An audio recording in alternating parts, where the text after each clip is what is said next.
Today we are going to bridge a gap of thousands of years. We often think of energy as a concept belonging to modern physics textbooks, something defined by laws of thermodynamics or measured in watts.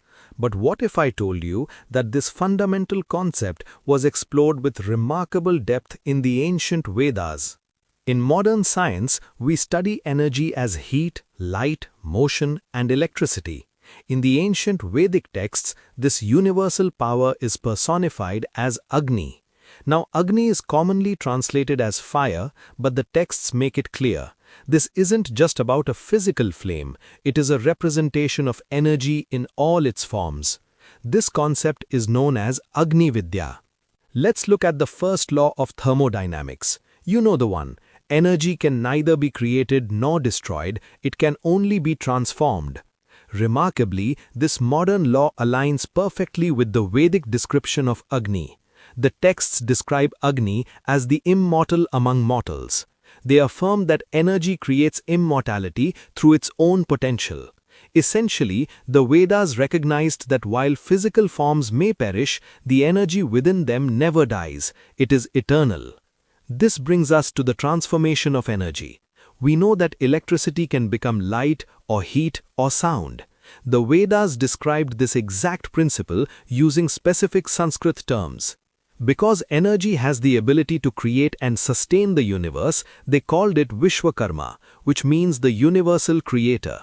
Because it can shift into so many different appearances, it was called Pururupa, or many-formed.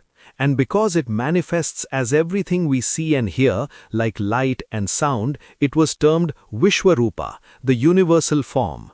The texts even describe energy moving in clusters or aggregated forms, calling it Sanhat.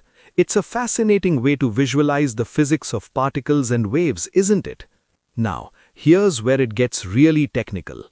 The Vedas didn't just talk about energy philosophically, they categorized it by intensity.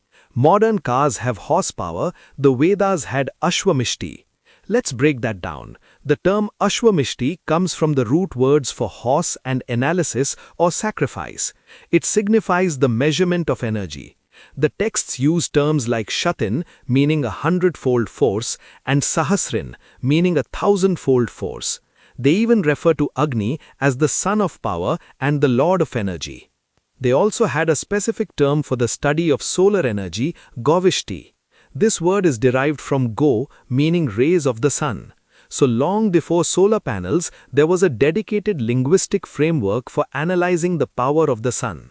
When we put it all together, we see that Agni Vidya is more than just ancient ritual. It is a profound insight into the indestructible nature of the universe. From Ashwamishti mirroring our modern horsepower to the realization that energy is the eternal, shape-shifting force behind all existence. It seems that whether we look through a telescope, a microscope, or an ancient text, we find the same truth. Energy is everything.